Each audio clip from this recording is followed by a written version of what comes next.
Welcome to the Stoic Storyteller, your sanctuary for raw, unfiltered stories about the darker side of human nature.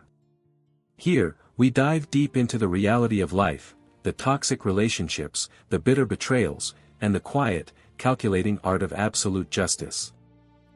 I watched security footage of myself murdering a reporter in a locked studio. The problem was, I had never entered the room.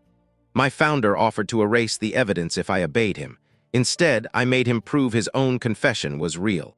The first thing I noticed about Spotty was that the red recording light was still on. Studio 9 should have been empty. At midnight, the building ran on motion sensors and resentment.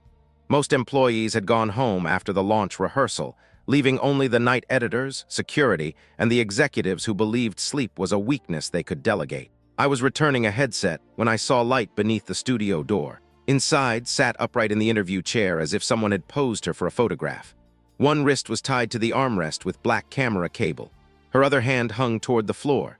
A thin line of blood had dried beneath her ear. Behind her, the curved lead wall displayed the Verity Live logo in calm white letters. Truth authenticated. I knew from 6 hostile interviews and 1 private warning. She was an investigative reporter who smiled only when someone powerful contradicted himself. 3 days earlier, she had asked whether our new verification platform could certify a lie if the liar owned the server. I told her the system was independently audited. She said that wasn't my question. Now her eyes were open and fixed on the lens. I backed toward the door and called emergency services. Before I could give the address, the studio speakers came alive. Lena, Gideon said, "Do not touch anything." His voice came from the intercom, close and controlled. Gideon was the founder of Verity Live, my employer for 7 years, and the man whose face appeared on giant screens across Manhattan promising to restore trust to the internet. "She's dead," I said. "I can see that." Above the door, the security camera rotated toward me. I asked where he was. London, preparing for the investor broadcast. It was just after 5 in the morning there. His keynote rehearsal had been streaming live to our control room for the past hour. I had watched him walk across a stage beneath a blue clock, answering questions in real time. "Call the police," he said. "I already did." A pause. "Good, then stand still." The words chilled me because they did not sound like advice. They sounded like direction given to an actor who had missed her mark. I looked at the studio floor. My access card lay beside his chair. Mine was still clipped to my belt. The card on the floor carried my name, photograph, and employee number. A perfect duplicate. The studio monitor flickered. A security recording began to play. It showed the corridor outside Studio 9 at 11:42 p.m. I appeared on screen wearing the same black jacket I wore now. I scanned my badge, entered the room, and closed the door behind me. The angle changed. Inside the studio I stood in front of. We argued. There was no sound at first, then the waveform opened and my voice filled the room. "You should have stopped digging." Rose, the woman wearing my face, struck her with a metal lens weight, fell against the chair. I watched myself loop cable around her wrist. The recording ended. Behind me, the door locked with a mechanical click. Gideon spoke through the intercom again. "Lena, when the police arrive, say nothing until my lawyer gets there." I stared at the dead reporter, the duplicate badge, and the camera that had just shown me committing a murder I had never entered the room to commit. Then the red recording light above blinked twice. A message appeared on the teleprompter. "He is not in London." Detective Rosa Hale made me watch the murder 7 times. She did not accuse me. She did not need to. Each replay performed the accusation for her. The woman in the video had my posture, my left-handed habit of brushing hair behind one ear, and the narrow scar beneath my chin. When she spoke, the voice carried the same low rasp I developed after years of headset work. The showed 11:42 p.m. At 11:42, I had been on the 32nd floor supervising a rehearsal. 40 people saw me there, so did 12 cameras. Hale placed another tablet on the interrogation room table. The rehearsal footage showed me in the control room at 11:42. 2 Lenas existed on 2 recordings at the same time. "Which one is real?" she asked. "The control room." "How do you know?" "Because I remember being there." She studied me without cruelty. "Memory isn't authentication." That sentence belonged to Verity's sales deck. I told her our rendering system could create real-time synthetic people, but never without watermarks, audit logs, and biometric authorization. I had repeated that line to regulators, clients, and skeptical journalists. Hale slid my duplicate badge into an evidence bag. "Could someone create this?" "Security could." Could someone create the video? Engineering could. Could someone create your voice? I thought of the thousands of hours Verity had recorded me hosting demos, rehearsals, crisis simulations, and private coaching sessions. Yes, who has access to all three? I did not answer. At 6:30, Gideon's general counsel, Ward, arrived with a criminal attorney I had never met. I refused both. The refusal surprised them more than the murder. Had silver hair, perfect cuffs, and the moral temperature of a locked refrigerator. Verity wants to protect you. Verity made the footage. That is not established. It showed me killing someone while I was somewhere else. She leaned closer. Then you need the company more than ever. The police released me pending forensic analysis because the impossible timeline weakened their case.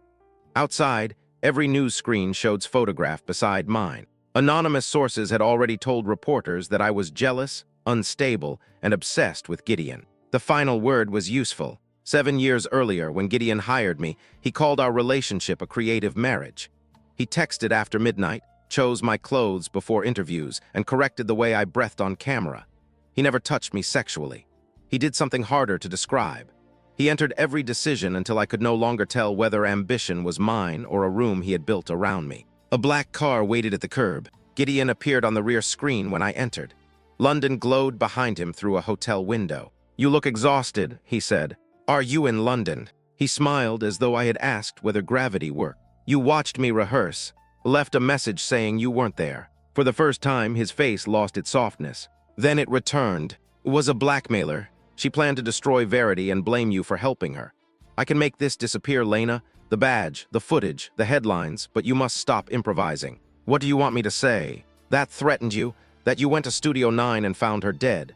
That grief confused your memory. You want me to place myself in the room. I want to give prosecutors a human mistake instead of a technological conspiracy. I understood the offer. He would save me by making me guilty of something smaller. And if I refuse..." Gideon looked past the camera, perhaps at someone standing beside him. "Then the next version of the video will have sound from before she died." My phone vibrated. A file had arrived from his number. It contained one frame. Gideon entering Studio 9 at 11:31 p.m. The timestamp said the photograph had been taken, while the world watched him speaking live from London. Gideon asked me to meet him in the apartment, where Verity stored people it needed to control. The company called it executive housing. It had no personal photographs, no mail, and no building directory. Employees recovering from scandals stayed there until journalists lost interest. Witnesses stayed there until lawyers decided what they remembered. Gideon arrived from London 12 hours after our video call. He wore the same navy suit from the keynote rehearsal. Even the pockets square matched. His performance had traveled more efficiently than he had. "You were never there," I said. He removed his coat. "I was present for every question." "That isn't the same thing. It will be soon." He poured water into 2 glasses and set one before me. I did not drink it. Gideon explained that the London appearance had been generated by Witness, Verity's most secret product. A volumetric model of him answered questions through a low-latency system while he spoke from a private room in New York. The audience saw his image on stage. Journalists believed they were watching a man. Investors believed they were buying the end of deepfakes. "Discovered it," I said. "Discovered a prototype and mistook access for ownership." He never admitted fear. He converted it into contempt. I showed him the frame of his arrival at Studio 9. He barely looked. "Synthetic. Then so is the video of me." "Exactly, which means neither can save you." That was the shape of his power. He had not merely fabricated evidence. He had built a world in which all evidence could be dismissed. He sat across from me. Came to sell me stolen material. She demanded $20 million and immunity from several crimes. We argued. I left her alive. "Why did your system make me the murderer?" "Because she had been communicating with you. She warned me twice. And you hid those warnings from legal." He knew because Verity monitored every company device. I had spent years telling employees the system protected confidential work. Now the phrase sounded obscene. Gideon offered terms. I would return as executive producer for the global launch. I would publicly describe as a compromised source. In exchange, Verity would release technical evidence showing the murder video was manipulated by an outside actor. "You can prove it is fake. I can prove whatever version survives." He spoke gently, almost tenderly. "Lena, this company is the only institution large enough to protect you from what it can do to you." I asked whether that sentence frightened him when he said it aloud. He smiled. Only powerless people are frightened by accurate descriptions. I wanted to throw the glass at him. Instead, I lowered my eyes. For 7 years, anger had been the lever he used to reposition me. He called it volatility when I resisted and passion when it served him. His teleprompter message had given me one useful fact. Gideon believed the performance was still his. So I let my shoulders collapse. "What do I have to do?" I asked. His expression softened with relief. He reached across the table and covered my hand. "Come back to work. Let me repair your name. Trust the structure." I nodded. He mistook obedience for surrender, because he had trained so many people to confuse them. When he left, I searched the apartment. Behind the television, I found a camera no larger than a shirt button. In the smoke detector, another. Beneath the kitchen counter, a microphone. The apartment was not designed to shelter employees. It was designed to generate them. I stood beneath the microphone and said the sentence Gideon expected. "I am ready to cooperate." Then I went into the bathroom, turned on the shower, and opened the file he'd sent. Hidden in the image metadata was an address, a locker number, and 6 words. "The dead air is where truth waits." The address belonged to an abandoned public television station in Queens. Had worked there before becoming famous. The building still carried the station's faded call letters above doors wrapped in chain. A demolition notice flapped against the glass. I arrived before dawn wearing a cap and the kind of clothes people forget. Detective Hale waited across the street in an unmarked car. I had called her from a pay phone and told her only that left evidence. "If this is a trap," she said, "I will arrest whoever walks out. That includes me, especially you." Locker 214 stood in a basement corridor lined with dead broadcast equipment. The key was taped beneath a rusted cart, exactly where the image metadata indicated. Inside the locker sat an analog videotape, a handheld player, and a paper envelope. The envelope contained photographs of Gideon with elected officials, hedge fund managers, and security contractors. Each image had a date and the name of a public event where Gideon was supposedly somewhere else. 2 places, again and again. The tape began with static, then appeared in a dim room. "Lena, if you are watching this, Gideon chose you." Her face looked tired, stripped of the camera makeup that made her seem invulnerable. She said witness was not created to verify media. It was built to manufacture presence. Corporate clients used it to place executives at meetings they never attended. Political clients used it to generate live appearances while candidates met donors in secret. Security firms used it to create alibis. Gideon's genius, said, was not making fake video. It was making authenticity a subscription service. If he controls the seal, reality belongs to whoever pays him. She had discovered 3 deaths linked to clients who purchased manufactured alibis. A labor organizer killed in Chicago. A financial auditor thrown from a hotel balcony.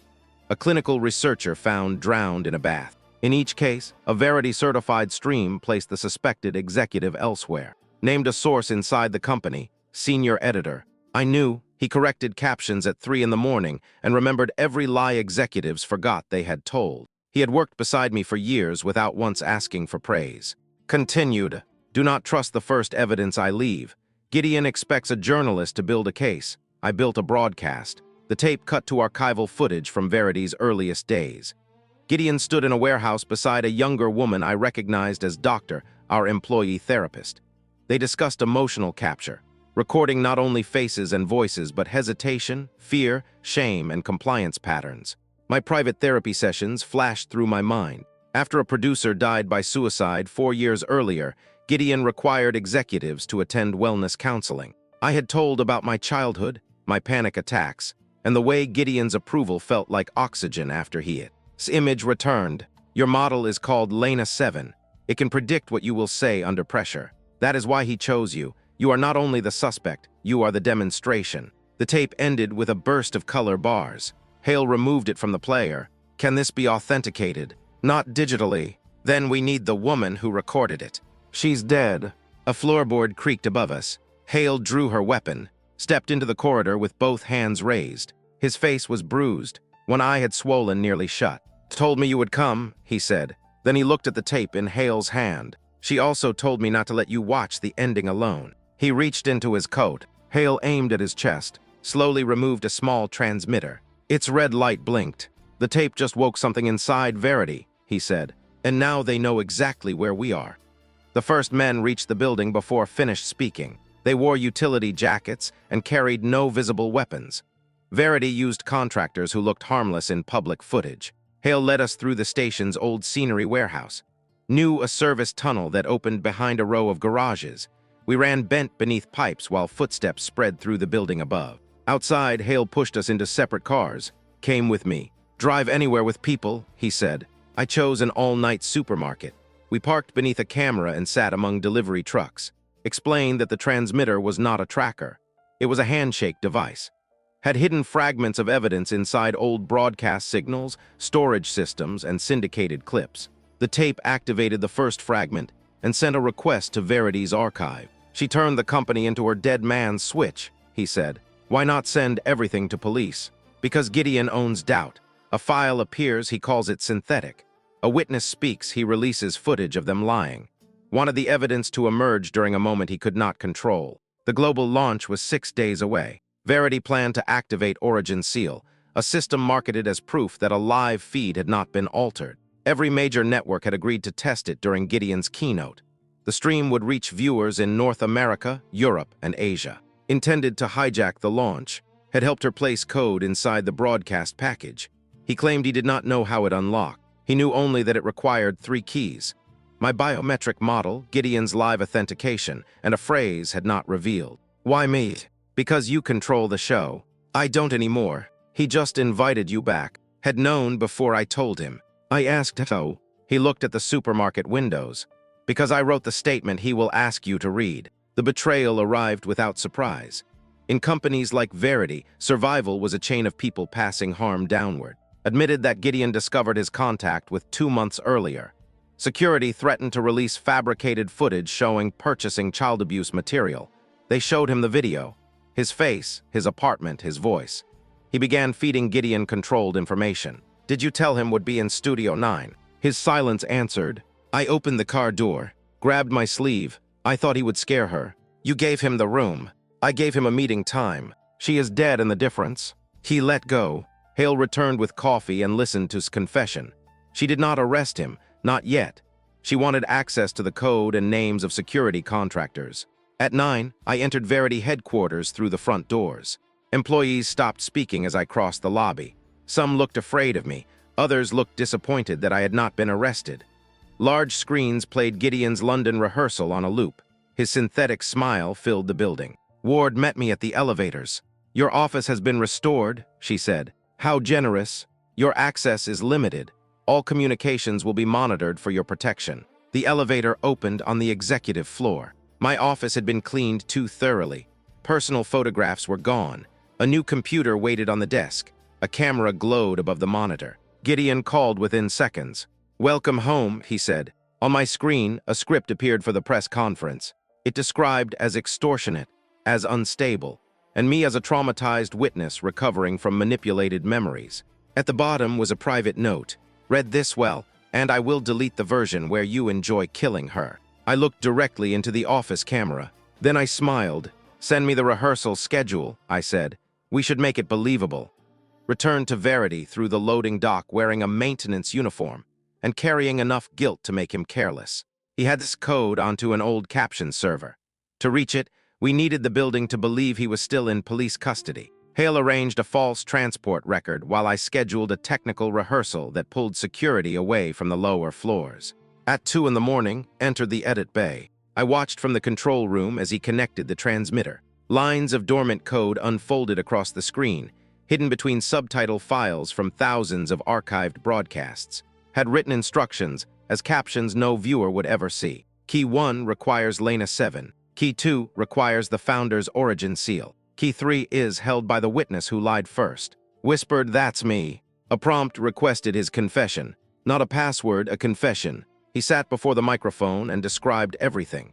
The threats, the fabricated video shown to him, the meeting time he gave security, the fact that he saw Gideon enter Studio 9, and the fact that was alive when Gideon arrived. When he finished, the server accepted his voice print. A map appeared showing storage nodes across the company. One pulsed beneath Studio 9. Then the room lights turned red. Security lockdown. Stared at me through the camera. You said Hale controlled the alert system. She did. A second figure entered the edit bay behind him. Cal Rusk, Verity's head of security, was built like a man designed to block doorways. He held no gun. He did not need one on camera. He said, "The founder would like a conversation." Looked toward the ceiling lens, knowing I could see him. "Tell Lena I am sorry," he said. Cal smiled. "She is listening." The feed cut. For 3 seconds, the control room reflected only my own face in the dark monitors. Then secondary systems began rewriting the incident. His badge was marked stolen.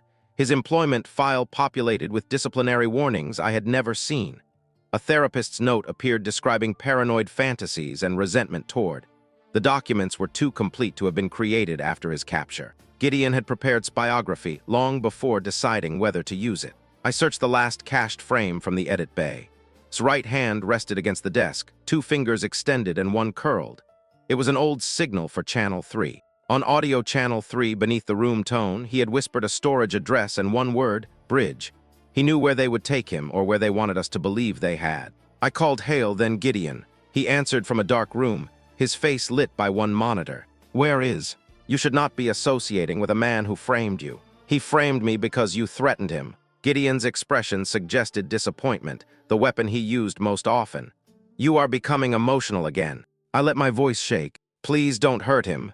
There is the Lena I know." He told me he had broken into a restricted system and fled. Security was attempting to protect him from police. The lie arrived with supporting documents before he finished speaking. An email from confessed to murder. Another said he had manipulated my badge and voice. Gideon was replacing the suspect. Why him now? Because he volunteered. At 3:17 a.m., every newsroom in the city received a live link. Appeared on a bridge standing beyond the safety rail. His face was swollen, wind tore at his jacket. "I killed," he said. "Lena Mire knew nothing." The stream carried Origin Seal certification. Authenticated truth. Looked into the camera and repeated the confession. His words were stiff, but his eyes moved left, tracking someone outside the frame. Then he stepped backward. The feed cut before he fell. News alerts called it a suicide within 3 minutes. I watched the clip again. On the final frame, a hand appeared at the edge of the image. A hand wearing Gideon's black signet ring. He had turned death into my exoneration, and the public thanked him for proving I was innocent. They found his body in the river 6 hours later. The medical examiner estimated he had died before the began. Verity had broadcast a dead man's performance. Hale brought me the preliminary report in a church basement where no one expected 2 women to discuss synthetic murder. Water had entered his lungs, but bruising showed he had been restrained earlier. The man on the bridge was a real-time avatar driven by archived motion capture. "So the hand with Gideon's ring was deliberate," I said. "Or bait," Hale replied. Every clue could now be evidence or choreography. Gideon did not simply hide truth. He made investigation feel like participation in his design. The public had already chosen the simpler version. Clips of his confession ran beneath headlines calling him the hidden monster at Verity. Commentators praised Gideon for protecting me despite my supposed disloyalty. Employees posted photographs of his empty desk with captions about warning signs they had never mentioned while he was alive. By noon, the company had converted his death into a training module about insider threats. I watched one presenter say had always seemed strange. She had shared a birthday cake with him the previous week. That was when I understood how quickly ordinary people help a powerful liar, not because they believe him completely, but because his story gives them a safe place to stand. Hale's department had opened an internal inquiry after someone accessed the case file from a command terminal. She trusted 2 detectives and no digital system. I told her about 3 keys. "The second key requires Gideon's origin seal," I said. "He has to authenticate something live. And the first, my behavioral model, meaning the system has to believe I am me." Hale looked at me for a long moment. "Do you?" I almost resented her. Then I understood she was asking the only question Gideon had spent years making impossible. At Verity, grief became a schedule item. Sent a company memo mourning death and reminding employees not to discuss active investigations. Gideon recorded a message praising the burden of accountability. He summoned me to Studio 9. His blood had been removed. The chair remained. The LED wall displayed a clean white horizon. "Confessed," Gideon said. "Was dead during the confession." His eyes narrowed by a fraction. "Careful. You told me the system was secure. Someone used it to animate a corpse." He stepped close enough for me to smell cedar and hotel soap. "You are alive because I moved suspicion away from you. Gratitude would be rational." Did Cal kill him? Cal contains disorder. Is that what you call murder? Gideon touched my jaw, not affectionately, but as if checking alignment. I forced myself not to recoil. Taught you a dangerous habit, he said. You think naming something gives you power over it. Doesn't it? Only if someone important repeats the name. He showed me the launch script. During the keynote, I would demonstrate witness by interviewing a synthetic version of myself. The audience would watch real Lena and Lena 7 answer identical questions. Gideon would then reveal which was human. You want to humiliate me in front of the world. I want to restore your credibility by making your trauma useful. That was his most toxic gift, converting injury into opportunity before the wound closed. I agreed. He smiled and pressed his thumb to the glass console, authorizing the rehearsal package. A gold symbol appeared beneath his fingerprint. Origin seal, Gideon Voss. For less than 1 second, his hidden code flashed across the wall. Key 2 available. Gideon did not see it, but the synthetic version of me on the opposite screen turned its head. It looked directly at me and mouthed a sentence no one had programmed. SIMON is not the first dead witness. The control room had once been the safest place in my life. Behind glass, every disaster became a sequence of inputs.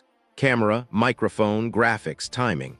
I could not stop a politician from lying, but I could choose which lens caught the sweat beneath his collar. I could not prevent a company from collapsing, but I could make the audience understand who had known first. Gideon taught me that control was the cure for fear. In my first year, he would stand behind my chair during live broadcasts and place 2 fingers on the backrest whenever he wanted me to cut a guest off. Later, I began feeling those fingers even when he was not in the room. I anticipated his corrections before he gave them. He called that growth. My promotions arrived each time I became easier to direct. The control room rewarded this surrender. People thanked me when the show ran on time. Crises became neat blocks on a rundown. I mistook competence for freedom because the cage had buttons, screens, and my name on the door. Returning now, I saw how every console had trained me to believe the person choosing the feed was separate from the harm occurring inside it. He never mentioned that dependence on control makes another person easy to own. For the launch rehearsal, I sat at my old console while Lena 7 appeared on the central screen. The model wore my face at 35, before the gray at my temples and the fatigue around my mouth. Gideon preferred people in the form they had when he first acquired them. A technician asked both of us the same questions. What do you fear most? Being misread, I answered. Being unnecessary, the model answered. The room laughed nervously. What do you regret? Protecting people who harmed others, I said. Teaching Gideon what forgiveness sounds like, the model said. The technician froze. Gideon ended the test. He blamed corrupted training data and ordered engineering to isolate the model. I pretended to be frightened. In reality, had hidden messages inside Lena 7, using my own predicted responses as a channel. That night, I accessed the isolated system through a maintenance port had opened before he died. The model appeared without makeup or studio lighting. Are you? I asked. No, it said in my voice. I am the part of you she could reach. The answer was generated, not conscious. Still, it made my skin rise. I asked about the first dead witness. The screen displayed a name, Adrian Cole. 4 years earlier, Adrian had been Verity's head of immersive production. His death was ruled suicide after he jumped from the roof during a product failure. I remembered the company memorial. Gideon cried without tears and required all executives to begin therapy with Dr. His hidden file showed Adrian had discovered witness was being tested on employees without consent. He planned to report it. Security footage placed Gideon at a gala across town when Adrian died. The footage carried an early origin seal, another manufactured alibi. The model displayed a second name. Sen, a contractor killed in a car crash after discovering biometric data had been sold to a political client. A third, Leo Brand, an auditor who disappeared after questioning payments to Cal's security firm. Not all deaths were murders. His notes were careful, but each person had been threatened, discredited, or digitally replaced before dying. I asked how to unlock the archive. You must give the model what Gideon removed. What did he remove? The synthetic Lena stared at me. Your refusal. A file opened containing transcripts from my therapy sessions. Whole sections had been labeled maladaptive resistance. Moments when I questioned Gideon had been edited out of the behavioral model because they reduced prediction accuracy. To authenticate myself, I had to behave in a way Lena 7 could not predict. Gideon had built a perfect version of me. By deleting every moment I stopped obeying him. Behind the control room glass, someone moved. Doctors stood in the dark corridor. She pressed one finger to her lips. Then she held up a handwritten sign. I know what he did to Adrian. Doctor chose a laundromat for our meeting because the machines produced enough mechanical noise to confuse microphones. She looked smaller outside Verity. At work, she wore soft colors and spoke in phrases that made coercion sound collaborative. In fluorescent light, she was simply a tired woman with a tremor in her left hand. You gave Gideon my sessions, I said. Yes. No excuse. The honesty made me angrier. Had joined Verity as a behavioral researcher. Gideon asked her to improve synthetic performances by teaching models how people behaved under shame, fatigue, and authority. At first, volunteers consented. Then Gideon required therapy for executives after Adrian's death and quietly added the recordings to witness. The system did more than copy speech. It measured the delay before a person an accusation, the pitch change when they lied to protect someone, and the exact kind of reassurance that made them disclose more than they intended. Tagged my sessions with phrases such as approval dependency, abandonment trigger, and authority repair. Gideon's assistants received dashboards showing when I was most vulnerable to praise, isolation, or public correction. He did not need to guess how to hurt you, she said. We gave him a schedule. I had believed his timing proved intimacy. In truth, it proved access. You knew they were private. I told myself the system was identifying risk. It identified resistance. She looked down. That was the risk. Adrian discovered the program when his own synthetic model began appearing in internal tests. He confronted Gideon on the roof, witnessed the argument through a maintenance camera. Did Gideon push him? No. The answer surprised me. Gideon showed Adrian fabricated footage of him assaulting a teenage intern. He said the video would be released if Adrian went to regulators. Adrian climbed onto the ledge. Gideon continued talking until he stepped off. He did not touch him, said. He only removed every future Adrian could imagine living in. Murder without contact. Preserved the maintenance recording on an analog device. Found her 2 months earlier and persuaded her to help activate the archive. Why didn't you give it to police? Because the video is incomplete. No audio. Gideon would say Adrian was suicidal and he tried to help. So you kept working for him. I kept collecting. She handed me a small cassette recorder. On it were sessions with Gideon. Not therapy, strategy meetings disguised as therapy. He discussed how to destabilize employees, how to use childhood fears, how to make a target volunteer for the outcome he wanted. One recording contained my name. Lena confuses usefulness with love, Gideon said. Withdraw purpose, then return it conditionally. She will call the relief loyalty. My chest tightened, reached toward me, then stopped. I am sorry. You wrote the map he used. Yes. I wanted remorse to restore proportion. It did not. Some apologies arrive after the damage has become architecture. Said Gideon's London alibi used a remote performance chamber beneath Verity headquarters. He had stood inside it during the keynote rehearsal, wearing sensors while witness projected him abroad. Studio 9 was connected by a private elevator. He could leave the chamber, kill, and return without the London audience seeing a break. Who operated the avatar while he was gone? His eyes filled with fear. You did. I laughed once without humor. She explained that Lena 7 had predicted Gideon's answers and drove his avatar for 9 minutes. My model supplied his alibi. I had not merely been framed after the murder. A synthetic version of me had helped him commit it. Before we left, gave me one final warning. Gideon knows hid evidence inside the launch. He does not know the mechanism. He is keeping you close because he believes your fear will reveal it. Then I have to show him fear. No, she said. You have to show him the fear he trained you to perform. He can recognize the real thing. Gideon invited me to dinner in Studio 9. The murder chair was gone. A table for 2 stood beneath soft lights. He had always believed luxury could overwrite context. You have been spending time with, he said. I did not ask how he knew. She is afraid. Fear makes mediocre people feel morally significant. He served wine and watched whether I drank. I lifted the glass but did not swallow. Gideon spoke about the launch, the market, and the government's waiting to license Origin Seal. He described a future where every public statement passed through Verity's servers. Courts, elections, news, insurance claims, war footage, reality with a monthly fee. People say they want truth, he said. What they want is relief from choosing whom to trust. And you will choose for them. Someone already does. At least I am honest about the infrastructure. I asked about. He smiled tiredly.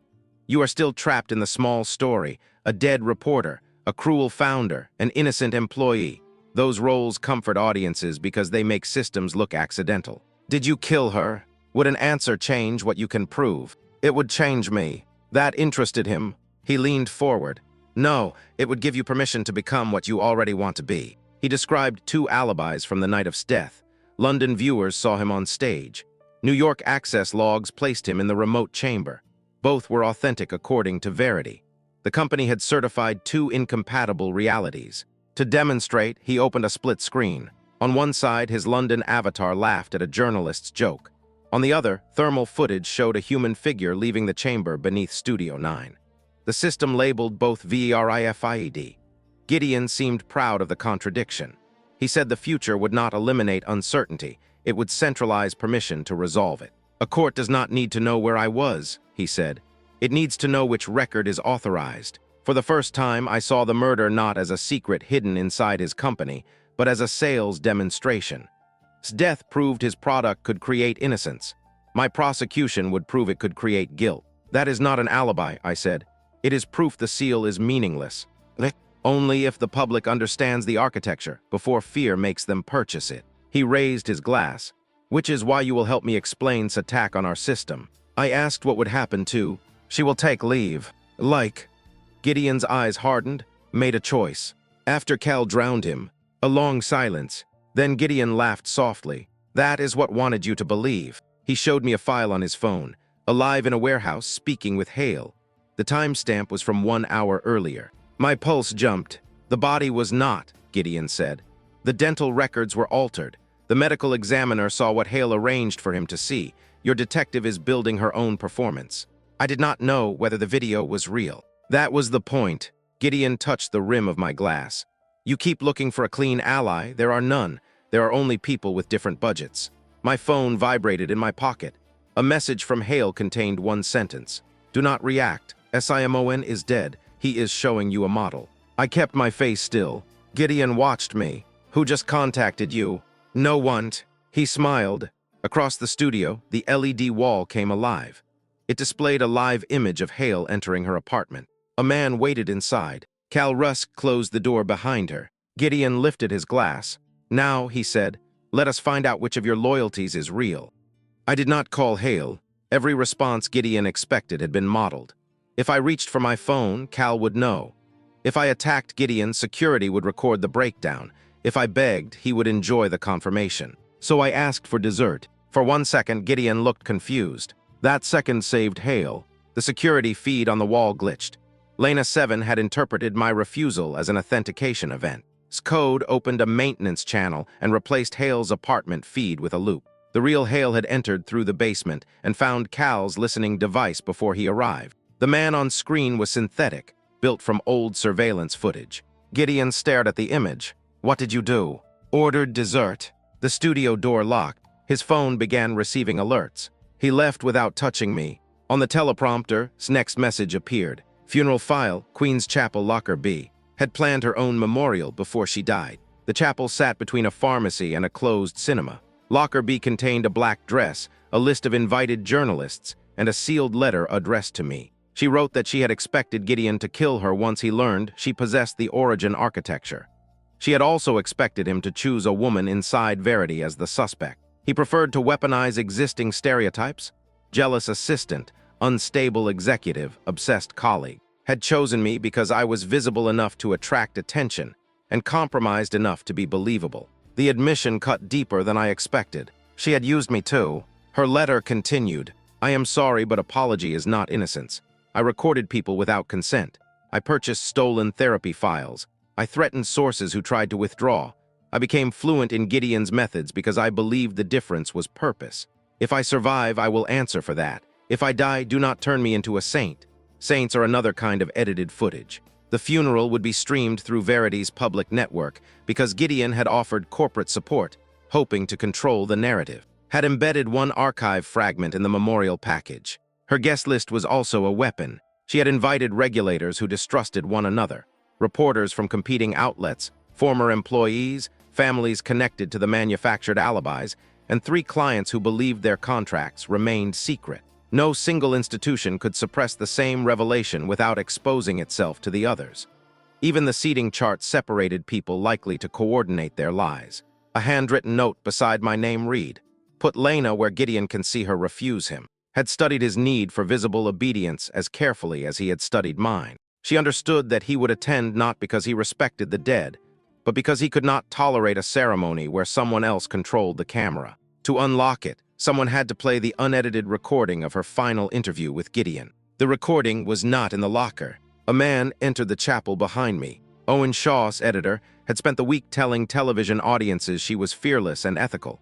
In person, he looked ill. "She gave me the recording," he said. "Where is it?" "I sold it." Owen confessed that Gideon paid him $2 million and promised protection. He handed over his interview, then learned the file contained only silence.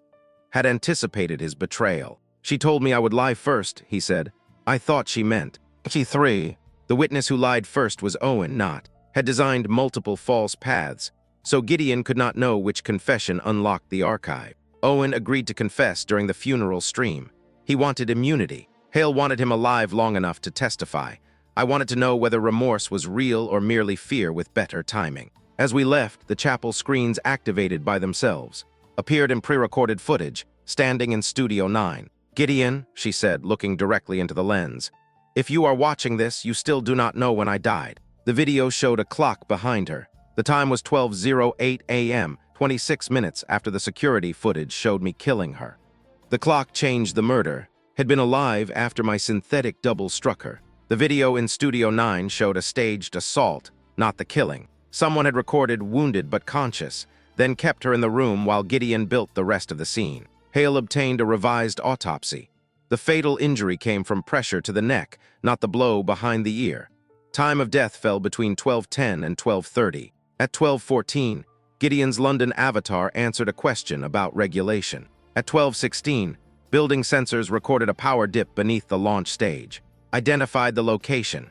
The original performance vault, built before Verity moved most rendering systems to the cloud. The vault had no digital entry on architectural plans. We accessed it through a trapdoor beneath the keynote platform during rehearsal. Inside stood 3 motion capture cages, an analog switching desk, and shelves of physical storage. Gideon had preserved obsolete equipment because old machines left fewer searchable traces. The room smelled of hot dust, metal, and the sweet chemical cleaner used in hospitals. Labels on the shelves carried dates from company milestones. The first election contract, the first pharmaceutical client, the night Adrian died. Each triumph upstairs had a box downstairs. Hale photographed them while reading serial numbers aloud, forcing the room into an official record before anyone could rename it. One wall held masks used to calibrate facial capture. Mine hung between and Gideon's. The blank silicone faces looked peaceful. Under each was a folder containing emotional targets: fear, contempt, shame, relief. My folder was the thickest. One cage contained dried blood on the floor. Another contains missing shoe. Hale photographed everything while I searched the switching desk. A reel-to-reel recorder held tape from the night of the murder. His voice came first. "If you kill me, the launch becomes my broadcast." Gideon answered, calm and close. "You overestimate how much the public wants the truth from a dead woman, and you overestimate how loyal, frightened employees stay." A struggle followed. Gasped. Cal asked whether he should finish it. Gideon said, "No, let her breathe. I need her to understand the choice." For 12 minutes he offered deals, money, a new identity, protection from charges connected to her blackmail. Refused. Then Owen's voice entered the room. I stopped the tape. His editor had been present. Owen had not merely sold the interview. He had watched her die. Hale called officers to secure him at the chapel. No one answered. We found Owen's phone in a trash bin behind the building.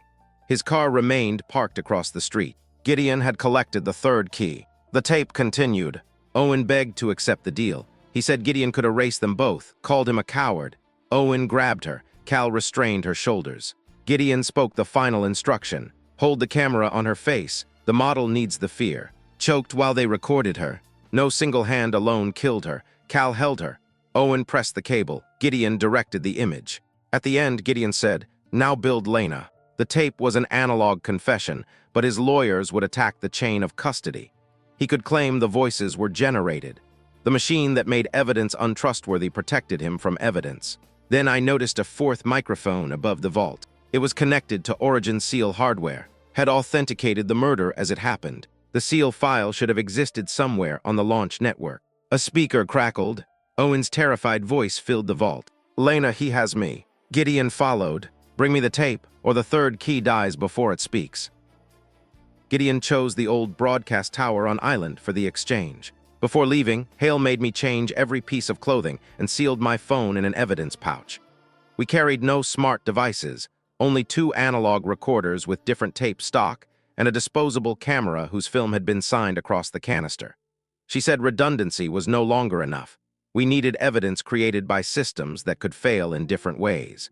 I wrote the exchange terms by hand. The pressure of the pen steadied me. At Verity, every word could be revised without a trace. Ink preserved hesitation, crossed out phrases, and the tremor in my wrist. For the first time in years, imperfection felt like authentication. The location was poetic in the way narcissists mistake for intelligence. Verity had purchased the tower to test long-range live authentication. Its top floor contained an antenna room surrounded by windows and wind. Hale wanted a tactical team. I refused to bring the real tape. We had onto a reel and marked the original with invisible dye. Stayed behind to monitor launch systems. Cal had Owen. Gideon had every reason to expect police. He did not expect me to come alone. Owen sat tied to a chair beneath the antenna controls. One side of his face was bruised. Cal stood behind him with a knife against his throat. Gideon waited by the window. "You finally chose a person over evidence," he said. "Give me Owen." He watched die. "So did you." I watched a negotiation fail. I held up the reel. "Your voice is on this." "So is yours on the murder video." He had built the perfect defense. Nothing recorded could be trusted. Even a confession was only a file. Gideon explained that Origin Seal did not prove truth. It proved custody.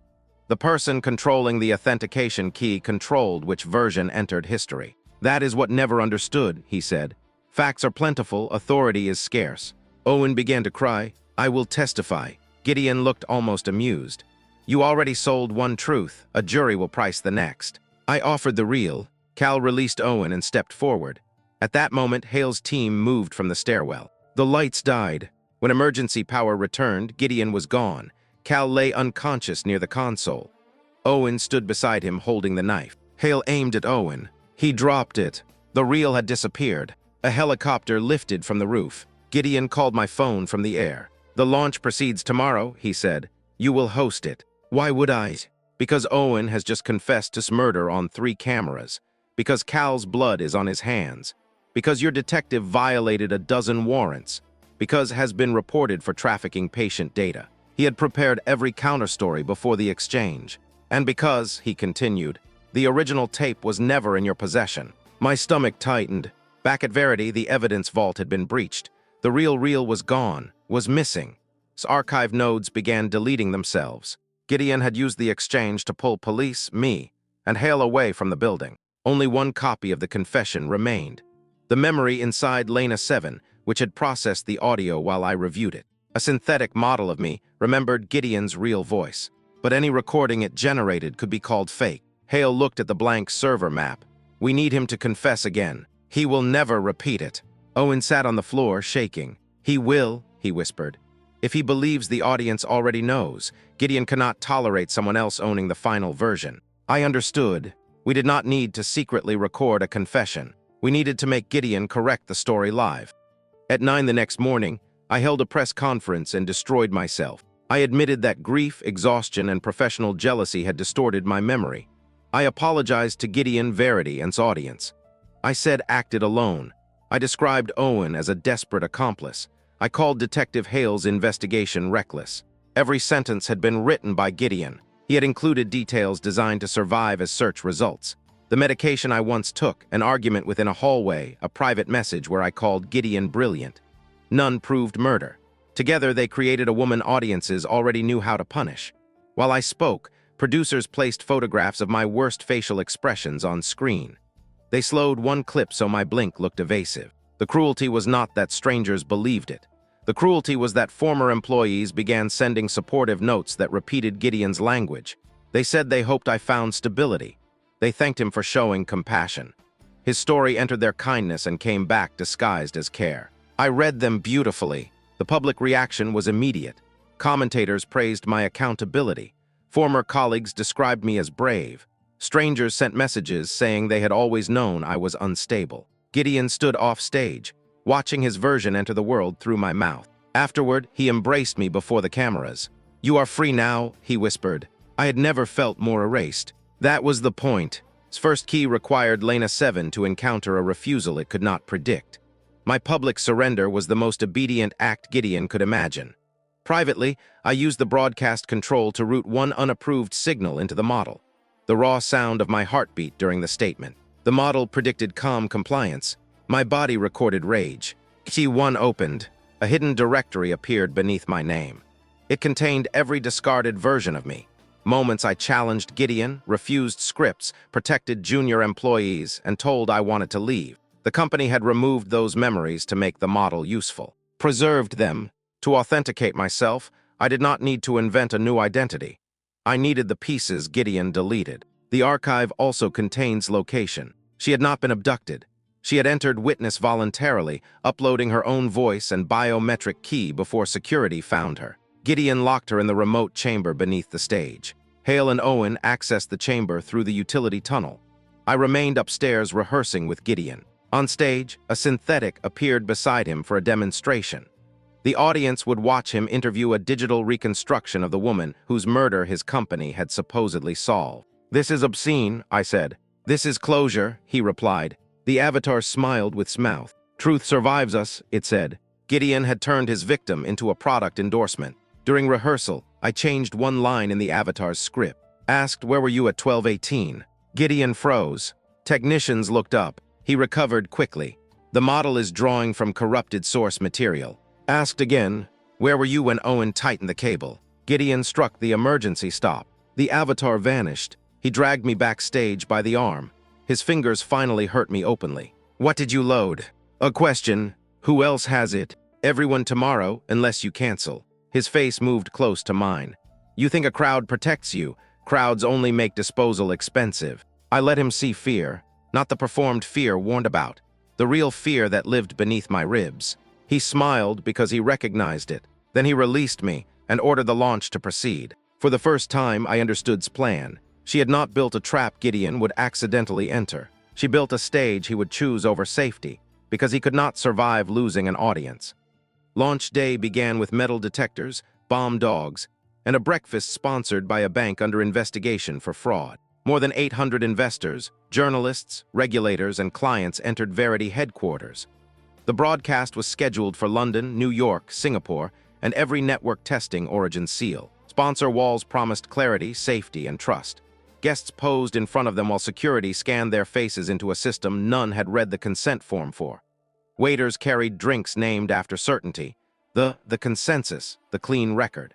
Above the entrance, a counter displayed the number of manipulated videos Verity claimed to have detected that year.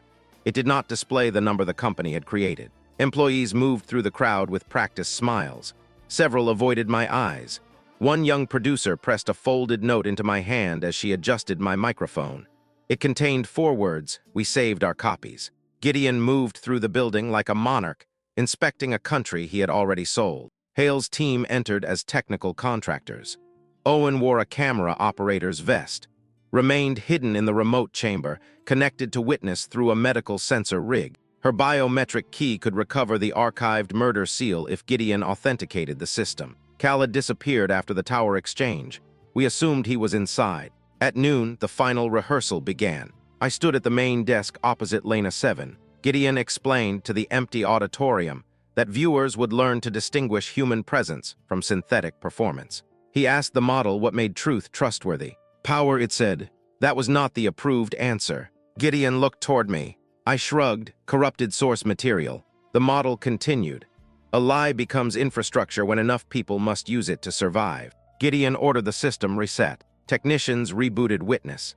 Its code survived because it was not stored in one machine. It lived inside caption files, lighting cues, microphones, and old rehearsal footage. The building itself had become evidence. During the lunch break, Owen found me near the loading dock. "Cal contacted me," he said. "He wants immunity." "Do you believe him?" "No." "Then why are you telling me?" Owen looked ashamed. "Because he has the original reel." Cal proposed an exchange in the prop warehouse during the keynote.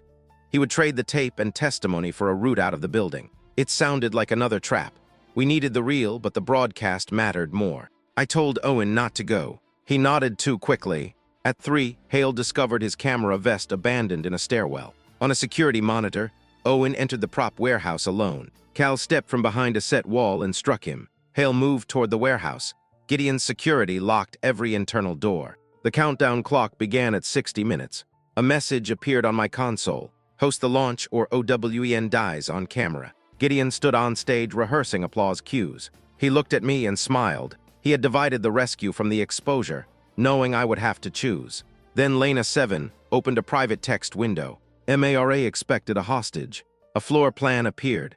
The prop warehouse sat directly above the old performance vault. Its camera system connected to the global feed as a backup studio. If I routed the hostage camera into the launch, Gideon would lose control of the stage. If I waited, Owen might die. If I warned Gideon, he would cut the connection. The model asked one question: which version of you is useful now? For years, I would have chosen the version most likely to win Gideon's approval, while saving as much as possible around the edges. This time, I disabled the approved rehearsal and armed every backup camera in the building. None of them, I whispered. Key 1 turned gold. The launch began with Owen bleeding in a warehouse and breathing through a sensor mask beneath the stage. The audience saw none of it. They saw me beneath white light, welcoming them to the future of authenticated reality. Gideon entered to applause. Origin seal symbols appeared on every screen. Green meant human, blue meant authorized synthetic.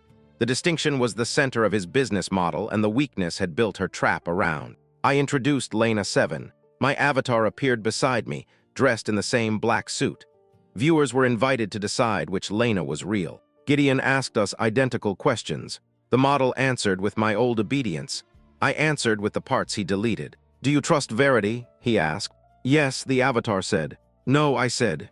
A nervous laugh moved through the auditorium. Do you believe recordings can prove a crime? With proper authentication, the avatar replied. Only when the authenticator cannot rewrite the crime, I said. Gideon's smile remained fixed. Behind him, a gold prompt appeared on the hidden operator screen. Founder authentication required. He pressed his palm to the Origin console.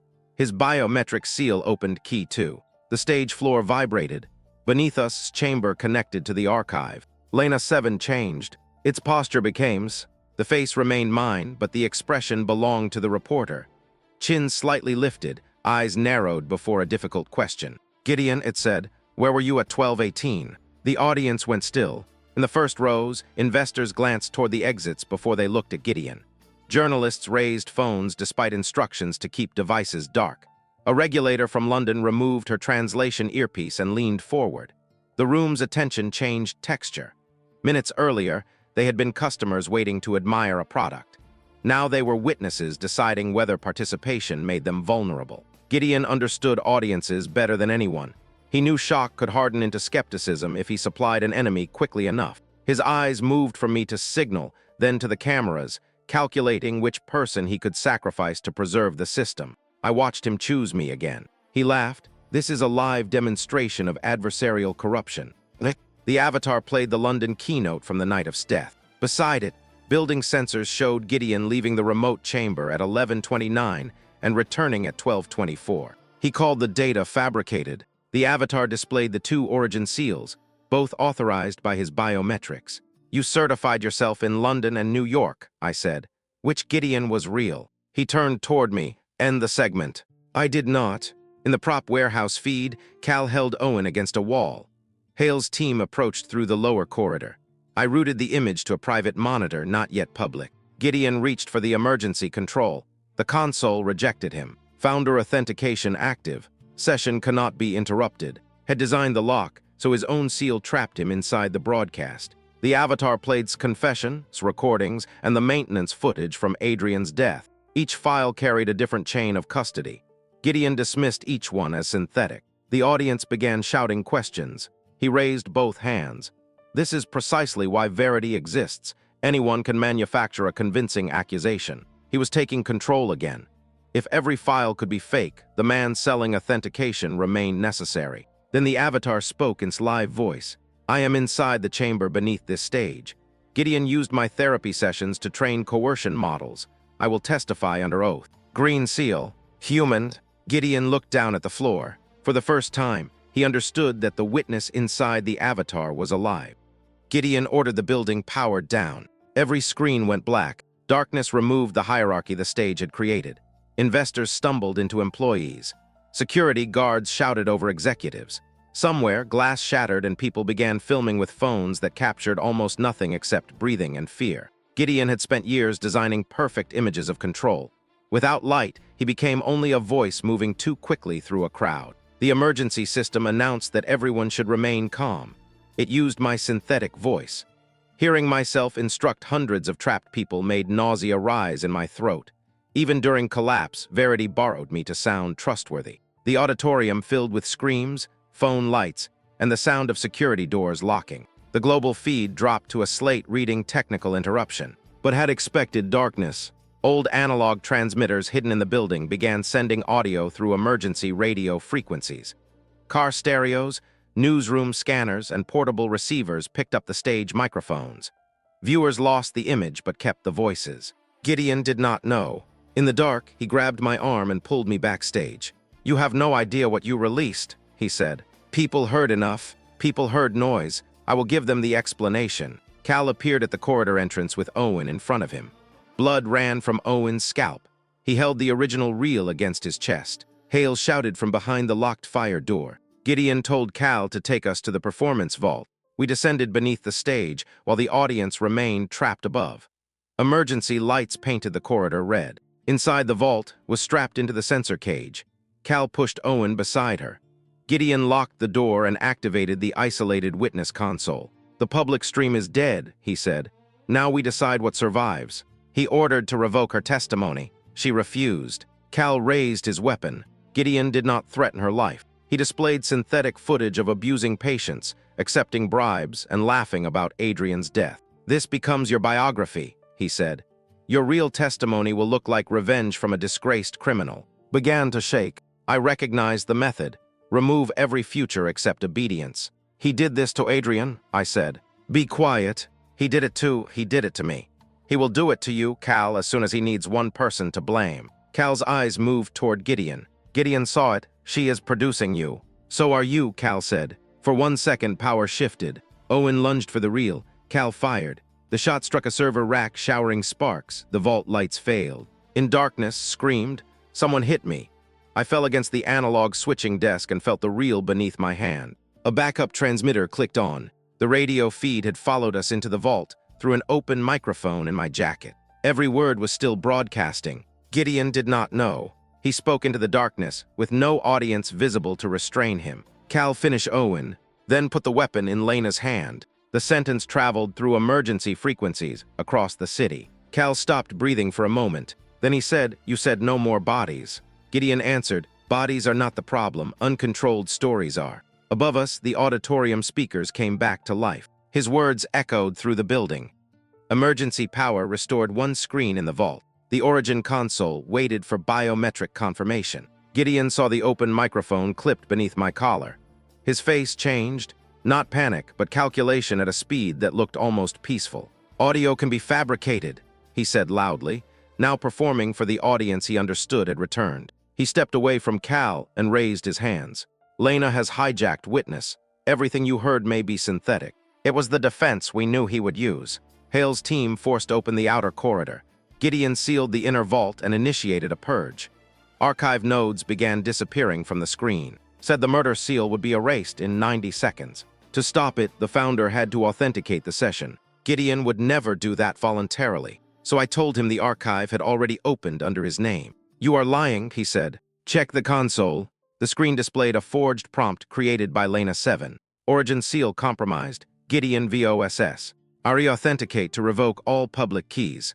His need for control overpowered caution. Gideon placed his palm on the reader and spoke the recovery phrase. "I am Gideon. I am the sole Origin authority." Gold light traveled across the console. The authentication sequence sampled more than his palm. Cameras measured blood flow beneath his skin. The microphone mapped bone conduction in his jaw. A floor sensor confirmed weight distribution while a hidden lens tracked involuntary eye movement. Gideon had demanded these layers so clients could not repudiate their own authorizations. Now each safeguard narrowed the space in which he could call himself fake. On the public stream, technical data opened beside his face. Viewers watched probability scores rise toward certainty. The interface he had designed to intimidate skeptics became a witness that did not care about his charisma. His archive opened. The stage screens above reactivated. So did the global stream. Viewers saw Gideon in the vault, his hand still on the reader, authenticated by the technology he sold as impossible to forge. I held up the original reel. "Tell them this is fake," I said. "It is unauthenticated. Then correct it." I played's final minutes. Gideon heard his recorded voice instruct Cal and Owen to hold her. The audience heard it too. He laughed. "A machine can make me say anything." "Then tell us what really happened." He looked at the live viewer count, 21 million and rising. Owen understood the trap. He cannot let someone else own the story. Gideon stepped toward the camera. "Attack this company," he said. "She stole data, extorted employees, and threatened to destroy technology that protects millions." I offered her every chance to walk away. "Was she alive when you entered Studio 9? I asked. "Yes." "Did you move her beneath the stage?" "For privacy." "Did Cal hold her?" "Because she became violent." "Did Owen tighten the cable?" Owen whispered, "I did." Gideon turned on him. "Because she bit you? Because she was out of control. I told you to stop before she lost consciousness." The room went silent. He had corrected the story. His hand remained on the reader. Every word carried a live green seal tied to his pulse, palm geometry, and voice. Authenticated human. Gideon realized it too late. He removed his hand, but the session had already been distributed across thousands of public nodes. "You manipulated me," he said. "I gave you an audience," I replied. Behind the vault door, Hale shouted that she had a warrant. Cal lowered his gun. Gideon looked at the camera one last time and smiled. "Then let us see," he said, "whether the world prefers your truth to my version of it." The stream reached 38 million viewers before Verity's remaining executives pulled the main servers. It did not matter. Networks had mirrored the feed. Journalists recorded it. People filmed screens with phones. Radio stations preserved the audio. The confession escaped the architecture designed to own it. Gideon was arrested in the vault. Cal surrendered and requested counsel. Owen was taken to a hospital under guard, walked out wearing sensor marks across her face. Hale emerged last, carrying the original reel in an evidence bag. Outside, employees filled the street beneath billboards still showing Gideon's slogan, "Truth authenticated." By evening, the board suspended him. By midnight, investors filed suit. Within a week, prosecutors charged Gideon with conspiracy, obstruction, unlawful surveillance, evidence fabrication, extortion, and crimes connected to death. Cal and Owen faced murder charges. Ward was charged with destroying records and coordinating false statements. The public wanted a single moment when justice arrived. Families of the earlier victims did not experience the broadcast as victory. Adrian's husband learned that the gala footage had been false only after watching strangers debate whether Adrian had been weak. Sen's parents received confirmation that her crash had been preceded by threats, but no proof that anyone ordered it. The labor organizers' case reopened and then stalled. Exposure created doors. It did not guarantee anyone walked through them. His death dominated coverage because it had spectacle, a famous villain, and a live confession. The quieter victims risked becoming supporting characters in the story of the man who harmed them. We began naming them in every interview, even when producers asked us to stay on topic. There was no such moment. Gideon's attorneys argued that his live confession had been coerced by a fraudulent interface. They said I manipulated the origin prompt. They challenged every archived file. They called unethical, Owen self-serving, Hale reckless, and me obsessed. Some of those descriptions contained truth. The case survived because it did not depend on one recording. Physical evidence from the vault matched its DNA. Building sensors showed Gideon's route. Analog tape carried magnetic signatures from the night of the murder. Cal's location data, Owen's testimony, his records, and the authenticated live admissions supported one another. Truth was not one perfect file. It was a pattern that remained after every liar selected the piece he wanted to attack. At trial, Gideon's lawyer played the synthetic video of me killing. He asked the jury whether they could trust their eyes. I answered before the judge stopped me. "No, that is why you examine who controlled the room." The jury convicted Gideon of conspiracy, coercion, obstruction, and multiple financial crimes. They could not agree on the highest murder charge. Cal and Owen were convicted in separate proceedings. The result angered people who wanted a clean ending. His mother told reporters she did not need a perfect verdict to know who had built the circumstances of her daughter's death. I understood. Gideon wrote to me from custody. You won by using my stage, my model, my seal, and my audience. You did not defeat me. You proved I trained you well. The letter remained unopened for 3 days before I read it. His final weapon was authorship. If I survived, he wanted credit. If I became powerful, he wanted ownership. I brought the letter to. She said, "What do you want to answer?" For once, she did not interpret me. I wrote one sentence. You taught me how control works, taught me what it costs. Neither of you gets to own what I choose next. I did not send it. Gideon no longer deserved a private audience. Verity collapsed slowly enough for people to pretend they had not helped build it. Networks canceled contracts. Governments announced investigations. Clients who had praised Origin Seal described themselves as deceived. Executives released statements saying Gideon's conduct violated values they had never enforced. The company entered court supervision. Witness was shut down, but copies of the model existed in private systems around the world. You cannot recall a method from every person who profited from it. A restitution fund was created from seized assets and insurance settlements. It supported employees whose therapy records had been stolen, families linked to manufactured alibis, and journalists targeted with synthetic evidence. I refused the job of rebuilding Verity. Instead, Hale, several engineers, and I created an independent archive called Open Witness. It did not certify truth. It preserved provenance, contradiction, and human testimony without promising certainty. Our first exhibit concerned. Visitors entered through 3 rooms showing incompatible versions of the same night. One contained Gideon's London appearance. One contained the synthetic murder video of me. The last contained the vault evidence and live authentication. We did not tell visitors which image to trust first. We showed how confidence could be engineered through lighting, repetition, official symbols, and the absence of competing records. A former Verity intern stood in the exhibit for nearly an hour. Before leaving, she told me Gideon had once threatened her with a fabricated theft video. She had resigned, signed a non-disclosure agreement, and spent 4 years believing silence proved cowardice. The archive gave her somewhere to place the truth without first proving she had been perfect. We included her investigation, her courage, her blackmail, her manipulation of me, and the people she harmed while pursuing Gideon. Some viewers complained that we were disrespecting a victim, had asked not to become a saint. Respecting her meant refusing the edit. Owen sent a statement from prison. He described fear, greed, and the moment he tightened the cable. He did not ask forgiveness. Cal never spoke publicly. Surrendered her license and in every civil case. She now worked with survivors as a research assistant under supervision. No longer allowed to call coercion treatment. Lena 7 remained the hardest question. The model contained my face, voice, memories, therapy, and the deleted refusals restored. Engineers offered to destroy it. I chose to preserve one offline copy for legal research. Sometimes I visited the secure room and turned it on. The synthetic Lena would look at me and ask questions built from patterns I once believed were private. "Do you still confuse usefulness with love?" it asked one evening. "Sometimes." "Do you miss Gideon?" The honest answer was more humiliating than hatred. I missed the certainty he provided. Was it certainty? No, it was permission not to choose. The model nodded because I had nodded thousands of times in recorded sessions. It was not alive, but neither was it meaningless. It was evidence of how completely a workplace could enter a person and call the occupation loyalty. On the first anniversary of death, we returned to Studio 9. The blood was gone. The chair was gone. The Verity logo had been removed from the wall, leaving a pale shape in the paint. His mother stood beside me. She asked whether the final broadcast had been revenge. "Partly," I said. I did not offer the clean answer people preferred. Rage had carried me through rooms courage could not enter alone, but revenge was not what remained. What remained were records no one person controlled, witnesses who contradicted one another, and a public forced to live without the comfort of a single authority declaring reality. Before leaving, I switched on the studio camera.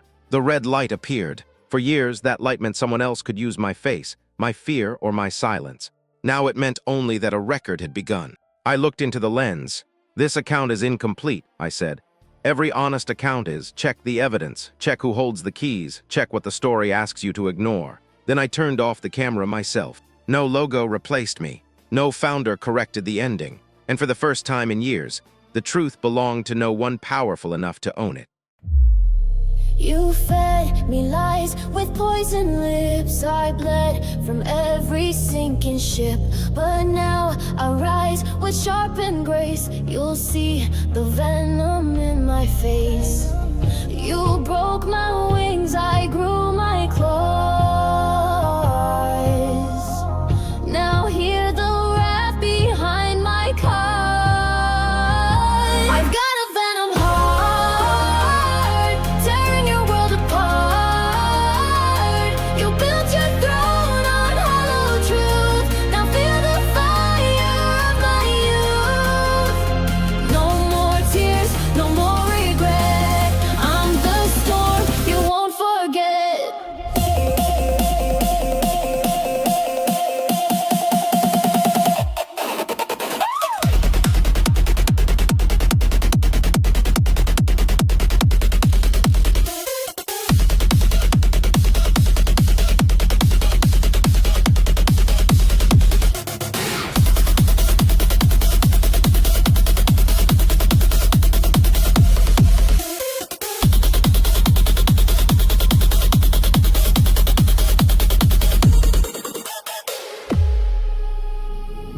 You played the game, you pulled the strings, but I'm the chaos fate now brings. I won't be silent, won't be tamed. You'll scream before you say my name.